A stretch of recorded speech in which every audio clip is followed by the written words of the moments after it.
ഞാൻ സ്വാമി ജിതാത്മാനന്ദ സരസ്വതി, ചിന്മയ മിഷൻ കോഴിക്കോട് ആചാര്യൻ.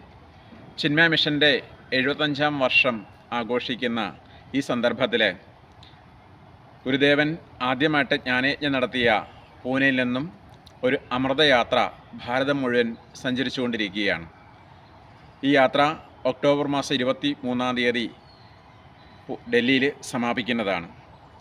മാർച്ച് മാസം 17, 18, 19 തീയതികളിൽ ഈ അമൃതയാത്ര കോഴിക്കോട് ജില്ലയിൽ സന്ദർശനം നടത്തി.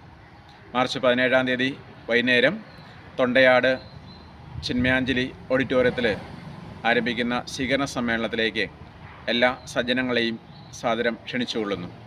പൂജ്യ ചിദാനന്ദപുരി മഹാരാജ് ഈ സമ്മേളനം ഉദ്ഘാടനം ചെയ്യുന്നതാണ്. കോഴിക്കോട് ജില്ലയിലെ മറ്റ് ആചാര്യന്മാരും വിശിഷ്ടാതിഥികളും ചിന്മയ മിഷനിലെ സീനിയർ ആചാര്യന്മാരുമൊക്കെ ഈ പരിപാടിയിൽ പങ്കെടുക്കുന്നതാണ്. എല്ലാവരും കുടുംബസമേതം ഈ പരിപാടിയിലേക്ക് സ്വാഗതം ചെയ്തുകൊള്ളുന്നു.